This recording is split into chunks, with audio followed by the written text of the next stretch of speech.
ఓం శ్రీ గురుభ్యో నమ. ఓం శ్రీ మాత్రే నమ. జూలై 1వ తారీఖు నుంచి 10వ తారీఖు వరకు కూడా మేషాది ద్వాదశ రాశుల వాళ్ళకి గ్రహగమన గతులు ఏ విధంగా ఉన్నాయో ఒకసారి తెలుసుకుందాం. తెలుసుకునే ముందు ఈ గోచారరీత్యా చెప్పబడే ఫలితాలు అంటారు. ఇవన్నీ కూడా తెలుసుకునే ముందు ఏ గ్రహాలు ఏ రాశుల్లో సంచరిస్తున్నాయో తెలుసుకుందాం. వృషభ రాశిలో కుజుడు, రవి మిథున రాశిలో, శుక్రుడు కర్కాటక రాశిలో 4వ తారీఖు వరకు ఉంటాం. ఆ తర్వాత సింహరాశిలో సంచారం చేయటం, బుధుడు కర్కాటక రాశిలో ఉండటం, అలానే మళ్ళీ మిథున రాశిలోకి వెళ్ళిపోవటం బుధుడు. చంద్రుడు కన్యా రాశి దగ్గర నుంచి మేషరాశి వరకు సంచారం చేస్తాడు ఈ 10 రోజుల పాటు. గురువు కర్కాటక రాశిలో, శని మీనరాశిలో, రాహు కుంభరాశిలో, కేతు సింహరాశిలో. ఇది గ్రహాల యొక్క స్థితిగతులు. ఇవన్నీ కూడా గోచారరీత్యా చెప్పబడే ఫలితాలే అంటారు. బర్త్ చార్ట్ వేరు, గోచారం వేరు. ఈ గోచారరీత్యా చెప్పబడే ఫలితాలు 20% ఏ పనులు చేయాలి, వృత్తిపరంగా ఈ 10 రోజులు ఎలా అనుసరించాలి, వ్యాపార పరంగా ఎలాంటి నిర్ణయాలు తీసుకోవాలి, మ్యారేజ్ సంబంధించిన విషయాలు ఎలాంటి నిర్ణయాలు తీసుకోవాలి, ఇంటిలో కుటుంబంలో వ్యవహరించే తీరు, పిల్లల మధ్యలో సంబంధ బాంధవ్యాలు, అన్నదమ్ముల మధ్యలో సంబంధ బాంధవ్యాలు, ప్రమాదాలు, ప్రయాణాలు, ఆరోగ్యాలు, మనస్తత్వాలు, వ్యాపారము, ఉద్యోగము, ఆస్తిపాస్తులు, ఇవన్నీ కూడా ఎలాంటి నిర్ణయాలు తీసుకోవాలి, ఎలాంటి జాగ్రత్తలు తీసుకోవాలి, ఎలాంటి పరిహారాలు తీసుకోవాలి అని నిర్ణయం చేసేదే ఈ గోచారం అంటారు. ఈ గోచారం పరంగా 10 రోజుల పాటు ద్వాదశ రాశుల వాళ్ళకి ఏ విధంగా జరగబోతుందో ఒక్కసారి తెలుసుకుందాం. దాన్ని బట్టి మీ నిర్ణయాలు తీసుకునే అవకాశం ఖచ్చితంగా ఉంటుంది. వృశ్చిక రాశి వారికి గ్రహగమన గతులన్నీ కూడా మనం పరిశీలన చేసినట్టయితే, వృశ్చిక రాశి వారికి ప్రధానంగా ఆర్థిక పరంగా లావాదేవీలు బాగా ఉంటాయి. ఫైనాన్షియల్ పరంగా వృత్తి ఉద్యోగ వ్యాపార రంగంలో అనుకూలంగా ఉంటుంది. అలాగే వివాహ శుభ కార్యక్రమాల్లో ముందుకు వెళ్తారు. శుభ కార్యక్రమాలు నిర్వహణ చేస్తారు వీళ్ళు. దానిలో ముందుకు వెళ్ళే అవకాశాలు ఎక్కువ ఉంటాయి. స్థానచలనం జరగటం, వ్యాపార పరంగా అభివృద్ధి సాధించే అవకాశాలు ఎక్కువగా ఉంటాయి. కానీ చిన్న చిన్న చిక్కులు ప్రభావం అనేది ఒకటి ఉంటుంది వృశ్చిక రాశి వాళ్ళకి. అలానే ఇక్కడ వృశ్చిక రాశి వాళ్ళకు స్థానచలనం జరుగుతూ ఉంటుంది. జూలై 27 నుంచి శని మారటం వల్ల తల్లి యొక్క ఆరోగ్య విషయంలో కూడా కొంత శ్రద్ధ పెట్టాలి. కొన్ని మార్పులు జరుగుతుంటాయి తల్లిదండ్రుల యొక్క ఆరోగ్య విషయంలో. అలానే 7వ స్థానంలో కుజుడు యొక్క సంచారం వల్ల భార్యాభర్తల మధ్య చికాకులు తగ్గించుకోవాలి. ఆరోగ్యపరంగా వాహన ప్రమాదాలు జరగకుండా చూసుకోవాలి. ఆర్థిక పరంగా శుభ కార్యక్రమాల పరంగా బాగుంటుంది, కానీ మిగతా వాట్ల పరంగా మటుకు కొన్ని జీవితంలో ఇబ్బందులు జరిగే అవకాశాలు ఎక్కువ ఉంటాయి. స్త్రీలకు వచ్చే గర్భ సంబంధమైన అనారోగ్యము, శత్రు వృద్ధి, ప్రయాణంలో ప్రమాదాలు, విరోధ భావాలు, అలానే స్థానచలనము, వ్యాపార ఉద్యోగుల యందు చిక్కులు, శత్రువుల మూలకంగా బాధలు, వాగ్వివాదము, అలానే దుఃఖమైన సంఘటనలు, స్థాన మార్పులు జరిగే అవకాశాలు ఎక్కువ ఉంటాయి. స్థాన మార్పులు జరుగుతుంటుంది. స్థానచలనం వ్యాపార పరంగా ఉద్యోగ పరంగా కూడా కొన్ని చిక్కులు రాకుండా చూసుకోండి. శత్రు మూలకంగా కూడా బాధలు రాకుండా చూసుకోండి. స్త్రీల గర్భ సంబంధమైన అనారోగ్యము, శత్రు వృద్ధి, అలానే ప్రయాణాల్లో ప్రమాదాలు జరగకుండా చూసుకోండి. శుభ కార్యక్రమాల నిర్వహణ ఆర్థిక పరంగా పుంజుకునే అవకాశాలు ఎక్కువ ఉంటాయి. పిత్రార్జితం కూడా కొంత పెండింగ్లో పడే అవకాశాలు ఎక్కువ ఉంటాయి. అంటే కోర్టు సమస్యలు కొంత పెండింగ్ పడుతూ ఉంటాయి. అలాంటి పెండింగ్ పడే అవకాశాలు బాగా ఎక్కువ ఉంటాయి. బంధువులు వచ్చేటప్పుడు కలహాలు, మిత్రులతో కలహాలు జరిగే అవకాశాలు బాగా ఎక్కువ ఉంటాయి. ఏదో రకమైన అనారోగ్య సూచనలు కలిగే అవకాశాలు ఒకటి ఉంటాయి. దీర్ఘకాలిక వ్యాధులు ఉన్నవాళ్ళు కొంత జాగ్రత్తగా ఉండాలి. స్త్రీలకు ఉన్నతమైన అభిప్రాయాలు ఉంటాయి. అలానే విద్యార్థులకు వచ్చేటప్పుడు అధిక మేలు జరిగే అవకాశాలు ఉంటాయి. వాళ్ళు పోటీ పరీక్షలో ఉత్తీర్ణత సాధించే అవకాశాలు ఎక్కువ ఉంటాయి. పోటీ ప్రపంచంలో ఎదుర్కొంటారు. ఆర్థిక పరంగా బాగుంటారు. రుణాలను తగ్గించుకుంటారు. వీళ్ళు రుణ బాధలు తగ్గించుకునే అవకాశాలు ఎక్కువ ఉంటాయి. కాబట్టి వీళ్ళకి కొన్ని పరిహారాలు చేసుకోవాలి. గౌరీ స్తోత్రాన్ని, గిరి ప్రదక్షిణాన్ని, విశ్వనాథాష్టకాన్ని చదువుకోవటం, విశ్వనాథాష్టకాన్ని సోమవారం రోజున, గౌరీ స్తోత్రాన్ని శుక్రవారం రోజున, అన్నము సంతర్పణ చేయటం అనేది గురువారం రోజున, అన్న సంతర్పణ బిచ్చగాళ్ళకి ఏదన్నా సరే టిఫిన్ కానీ వాటర్ బాటిల్ ఇవ్వటం, అలా మన చుట్టాలకి ఎవరికైనా భోజనాలు పెట్టడం, అష్టాక్షరి మంత్రానికి సంబంధించిన హోమం ఓ నమో నారాయణాయ నమః అనే అష్టాక్షరి మంత్రం చదవటం కానీ, ఋత్వికుల ద్వారా హోమం చేయటం కానీ జరగాలి. దుంపకూరలు దానం చేయాలి. అలానే విద్యార్థులు దక్షిణామూర్తి స్తోత్రం పాలనం చేస్తే ఇంకా మెరుగైన ఫలితాలు వస్తాయి. శని బాగలేదు కాబట్టి శనికి అంతరిక్ష దేవత అయిన దక్షిణాకాళి యొక్క స్తోత్రాన్ని చదవండి. చదవటం వల్ల మీకు మంచి జరిగే అవకాశాలు ఖచ్చితంగా ఉంటాయి. ఇవన్నీ కూడా గోచార రీతి చెప్పబడే ఫలితాలు అంటారు. గోచారానికి బర్త్ చార్ట్కి లాట్ ఆఫ్ డిఫరెన్స్ ఉంది.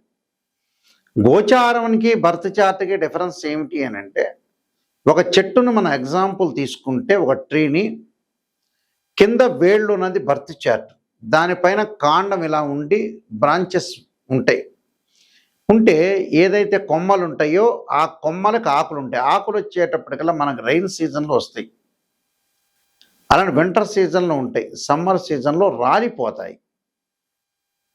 అంటే కొన్ని రోజుల పాటు గ్రహగమన గతుల్లో ఎలా జరగబోతుంది, ఈ 10 రోజుల పాటు ఈ విధంగా జరగబోతుంది, ఎలాంటి నిర్ణయాలు తీసుకోవాలి, మనిషి చెడిపోవటానికైనా బాగుపడటానికైనా వితిన్ సెకండ్ చాలు మన నిర్ణయం.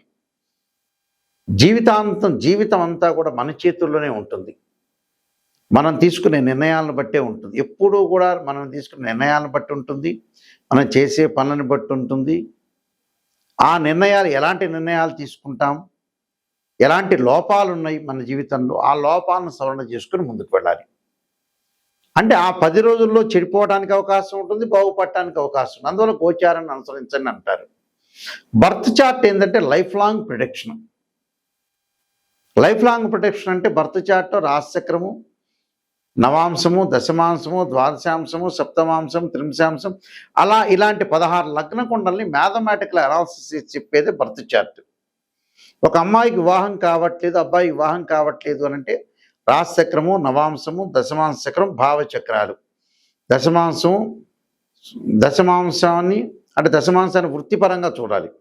అంటే ఒక అమ్మాయికి అబ్బాయికి వివాహం కావట్లేదంటే రాశిచక్రం, నవాంశం, భావచక్రం, దశలో అంతర్దశలు.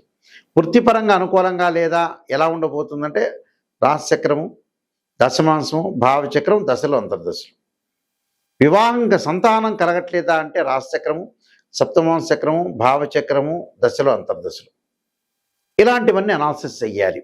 ద్వాదశ భావాధిపతులు వేరు, రాశ్యాధిపతులు వేరు. ఆ గ్రహంలో ఆ గడిలో ఉండే గ్రహము వేరు, ఆ రాశిలో ఉన్న గ్రహం. ద్వాదశ భావాధిపతులు అంటే ఎప్పుడైనా సరే ఇంటి ఓనర్ అని అర్థం. రాశ్యాధిపతి బిల్డర్, ఆ ఇల్లు కట్టించినవాడు. అక్కడ ఆ గడిలో ఉన్న గ్రహం ఏంటంటే రెంట్కుంటున్నారు అని అర్థం, టెనెంటు అని అర్థం. అంటే ఈ మూడింటిని కూడా అనాలిసిస్ చేయాలి. తనుభావానికి రవేధిపతి, ద్వితీయ భావానికి గురువు అధిపతి, తృతీయ భావానికి కుజుడు, చతుర్థ భావానికి చంద్రుడు బుధుడు, పంచమ భావానికి గురువు, షష్టమ భావానికి కుజుడు, సప్తమ భావానికి శుక్రుడు. అంటే ఇలాంటి భావాలన్నీ కూడా మనం అనుసరించి ముందుకు వెళ్ళాలి. భావాధిపతులు, మళ్ళీ రాస్యాధిపతులు, టెనెంట్, ఈ మూడింటిని అనాలిసిస్ చేయాలి.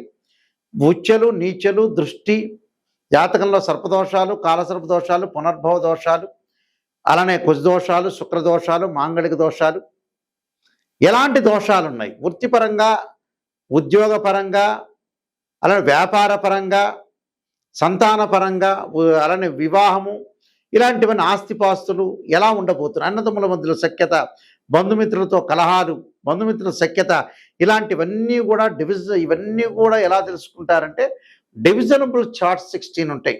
ఆ 16ని మ్యాథమెటికల్ అనాలిసిస్ చేసి మాత్రమే చెప్పగలుగుతాం.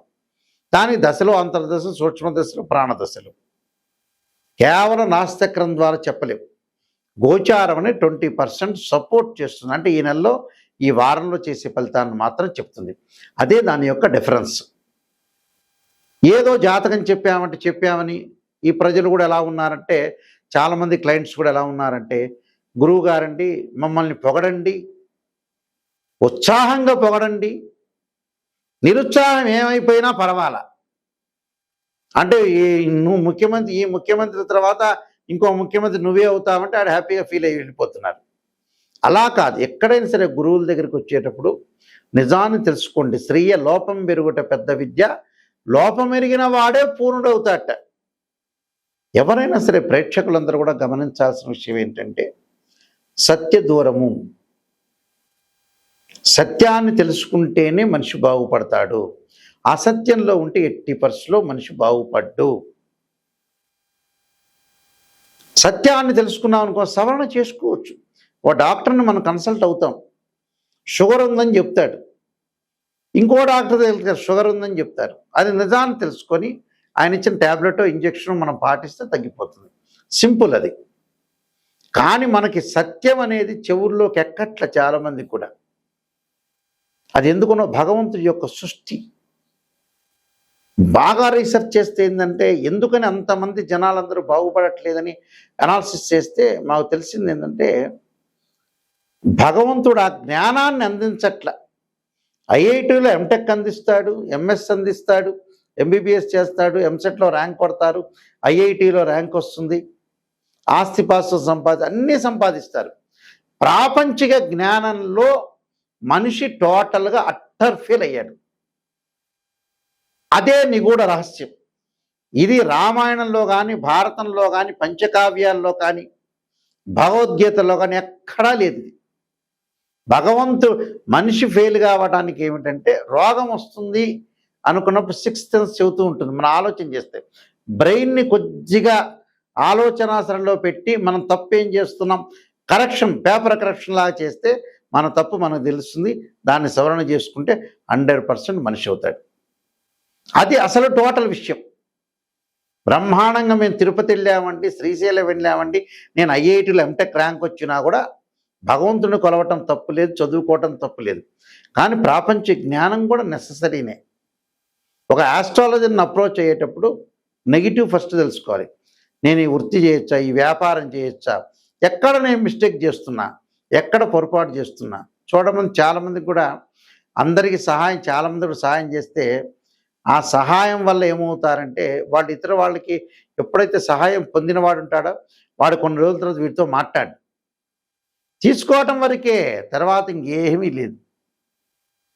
అంటే ప్రజల్ని జనాలు ఎలా ఉన్నారంటే ఒకళ్ళు నమ్మే స్థితిలో లేరు. ఎవరు వాడు మోసం చేసుకుంటారు. నిజమే, మనం బతికేది లేదు, కొన్నాళ్లే మనం బతుకుతాము, ఇది మిథ్య, మనం జాగ్రత్తగా ఉండాలి, అందరికీ సహాయం చేయాలి, మంచిగా ఉండాలనే ప్రవర్తన అనేది ప్రవర్తనలో ఫెయిల్ అయిపోయారు. క్యారెక్టర్లో ఎప్పుడు ఫెయిల్ కాకూడదు మనిషి.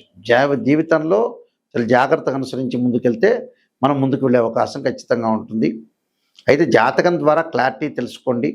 నేను కాలసర్పయోగము, కాలసర్పయోగ చంద్రిక, రాహుకేతులు, ఛాయాగ్రహాలు, పుత్రగణపతి వ్రతము, స్వప్నశాస్త్రము, సర్వదేవతా గోత్రపరులు పార్ట్ 1, పార్ట్ 2, జాతక చంద్రిక, వివాహ మార్తాండము, నవగ్రహ దోషాలన్నీ కూడా తొలగిపోవటానికి 12 మహావిద్యల యొక్క స్తోత్ర పారణాలు, బృహత్ పరిహార Sindhu, production of astrology, transit results, ఇలాంటి నెంబర్ ఆఫ్ బుక్స్ రాశాను. ఈ పుస్తకాలన్నీ కూడా రాజమండ్రి మోహన్ పబ్లికేషన్ వారి దగ్గర, కోటకుమ్మం వారి దగ్గర దొరుకుతాయి. మా దగ్గర కూడా ఈ పుస్తకాలన్నీ లభిస్తాయి. నిజాన్ని తెలుసుకోండి. నిజాన్ని తెలుసుకుంటే ఖచ్చితంగా మీరు బాగుపడినట్టే. మా వెబ్సైట్ చూడండి, www.nayakanti.com.in అనే వెబ్సైట్ చూడండి. స్క్రీన్ మీద స్క్రోలింగ్ అవుతున్న నెంబర్ ఉంటుంది, ఆ నెంబర్కి నాకు ఫోన్ చేయండి. ఫోన్ చేసి మీరు ఏదైతే ఉంటాయో మీరు తెలుసుకోవాలనుకుంటున్నారో జాతకాన్ని నాకు ఫోన్ చేయండి. పర్సనల్గా నా దగ్గరికే వస్తుంది ఆ నెంబర్ అనేది. నిజాన్ని తెలుసుకొని మీరు ముందుకు వెళితే మంచి జరిగే అవకాశాలు ఖచ్చితంగా ఉంటాయి.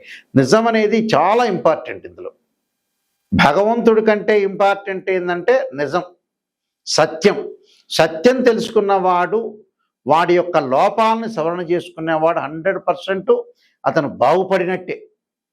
అందువల్ల ఇలాంటి విషయాలు గమనించండి. అవన్నీ కూడా జాతకం ద్వారా తెలుస్తాయి. ఎలాంటి విషయాలు ఎలా నిర్ణయం చేయాలి, ఎలాంటి విషయాలు చెప్పాలి, ఎలాంటి విషయాలు చెప్పకూడదనే విషయాలు క్లారిటీగా తెలుస్తుంది. కాబట్టి మీరు జాతకాన్ని తెలుసుకోవడానికి ప్రయత్నం చేయండి. ఇంటి ప్రకారంగా కూడా వాస్తు కూడా ఎలా ఉంది అనే ప్రయత్నం కూడా చేయండి. మీ అందరికీ కూడా శ్రీ పరమేశ్వరి యొక్క కరుణాకటాక్ష లభించాలని ఆశిస్తూ సర్వే జనా సుఖినో భవంతు.